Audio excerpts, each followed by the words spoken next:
When we've actually finished designing the house, we need to work with the client to work out how we're going to build the property. It's a self-build project, but there's very few clients who physically self-build.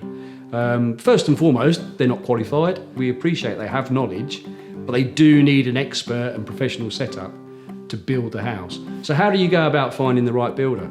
Your architect should be able to give you some good recommendations in that local area. If it's an area that you come from, you should be able to find out who's good and who's bad. And once you've got some recommendations, at least speak to 3 builders. You can go down the route of having assistance with that from your architect or your architectural designer, in that they can take it out to tender, so they can formally tender a number of builders that they may have perhaps worked with before or had experience of. Make contact with them, arrange to meet them, go through your project, have open discussions with them. But once you've actually got a good feeling about maybe 2 or 3 builders, always go and see some of their work. Go and look at their sites, go and visit their sites and see how their work is. Speak to their clients, get recommendations, and try and get fixed costs where possible. First and foremost, look at their track record. Look at what they've actually built before. Look at the businesses they work with, the companies they work with, the supplier network that they have in place. With builders, it's horses for courses. You need the builder with the right experience, who's the right scale for your project. You can have a great little builder who does little extensions, but he'd be completely swamped by a big new build house, and he'd be out of his depth and he'd be unhappy and there'd be tears.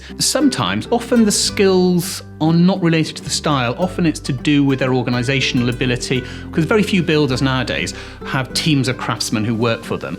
Sadly, that sort of old style artisan craftsman builder is sort of long gone. The reality is most builders nowadays are project managers or construction managers, and they will be subletting all the specialist skills to sort of niche trades. A good sign as well is not necessarily always to give the builder the entire project. If they're very good at building work, give them the building work. If then they are, they don't want to offer the plumbing, the heating, the plastering, the joinery works. Basically, you want what they can do the best, and then you can break down all the rest of the trades.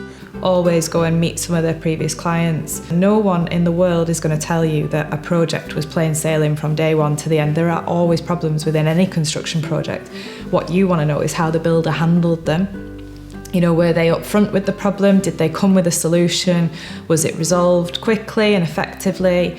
So it is really important to take your time. Don't feel rushed into picking a builder. Everyone, always wants their project done as quickly as possible, or they want to be in for Christmas or something like that. You've got to pick a builder that you can trust, that you can work with, that is fairly open with you, and most importantly is on board with the ideas that you're trying to create. If you're doing something that's completely unique and potentially a bit wacky, you've got to believe that builder is on board with what you're wanting to do and help you create that.